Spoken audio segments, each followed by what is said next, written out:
pada saat guru itu sudah lolos passing grade, kita ingin dia langsung, dan formasinya terbuka, dia langsung dapat dan tidak perlu mengikuti tes lagi.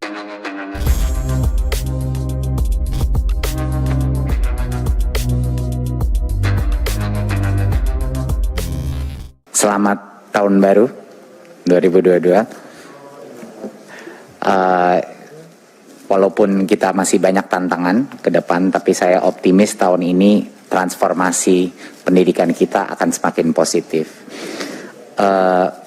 Untuk topik pertama, ini akan detailnya dibahas oleh mengenai guru honorer dan seleksi P3K akan dibahas oleh Dirjen GTK Mas Iwan. Tetapi sebelum itu mungkin saya memulai sedikit sebagai intronya. Saya rasa masyarakat juga harus mengetahui bahwa kita punya undang-undang ASN yang mengunci dua hal dalam rekrutmen P3K ini. Yang pertama, undang-undang ASN itu mengunci bahwa baik dari pihak swasta maupun negeri harus diberikan kesempatan untuk masuk dalam seleksi guru. Jadi itu hal yang dikunci oleh undang-undang. Dan yang kedua adalah pegawai ASN harus bekerja di dalam organisasi pemerintahan. Jadi ini dua hal yang memang dikunci oleh undang-undang ASN.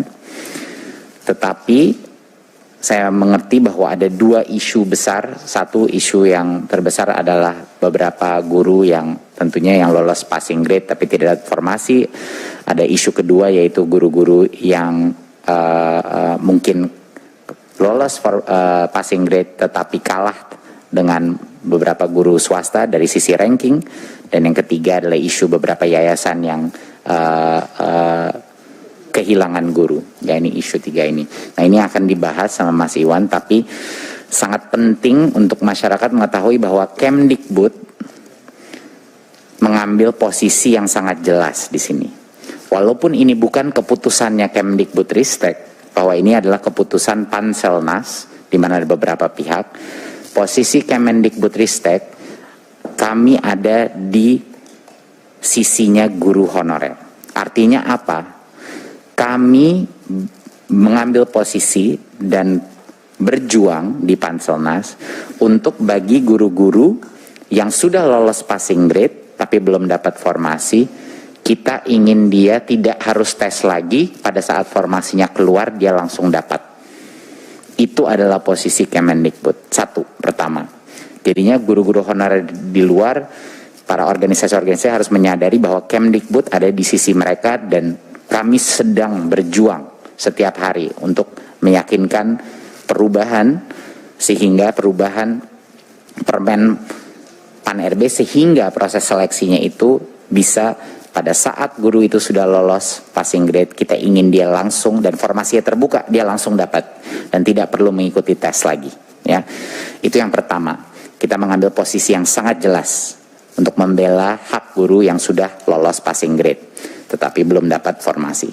Kedua, kami mengambil posisi yang sangat jelas juga, kami sedang memperjuangkan bahwa seluruh proses rekrutmen ini kami ingin pastikan memaksimalkan afirmasi dalam bentuk apa? Afirmasi dalam bentuk kesempatan terbesar dan prioritas bagi guru di sekolah induknya.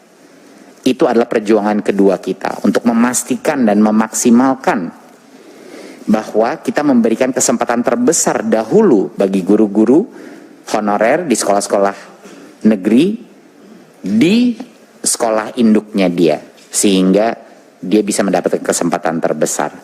Jadinya ini adalah dua hal yang sangat penting untuk dimengerti masyarakat dan para guru-guru honorer bahwa Kemdikbudristek hadir di sisinya mereka. Ini sangat penting. Tetapi ini adalah keputusan bersama di Panselnas. Jadi mohon dukung kami dalam perjuangan ini dan insya Allah kita akan mendapatkan terobosan, tapi kami akan terus berjuang untuk mencapai ini. Ya, jadinya sekali lagi saya mengulang, Undang-Undang ASN mengunci bahwa partisipasi dari guru swasta itu diwajibkan oleh undang-undang, mereka harus diberikan hak karena mereka juga guru yang diberikan hak untuk bekerja. Sama seperti kalau kita membuka rekrutmen untuk masuk kementerian, harus bisa diakses dari pihak swasta juga gitu. Itu adalah undang-undang ASN. Dan yang kedua yang dikunci adalah ASN harus bekerja di dalam organisasi pemerintahan, tidak bisa bekerja dalam organisasi swasta. Itu dua hal yang dikunci. Jadi solusi kita apa? Tadi yang saya sudah bilang, kita harus membuat proses rekrutmen P3K ini lebih baik lagi, sehingga benar-benar memprioritaskan guru-guru honorer negeri di sekolah induknya dulu, kita berikan kesempatan. Dan yang kedua, yang sudah lulus passing grade jangan disuruh ngambil tes lagi. Pada saat formasinya tiba-tiba keluar, dia harusnya diamankan formasi itu untuk mereka. Ya, itu adalah posisi Kemendikbudristek.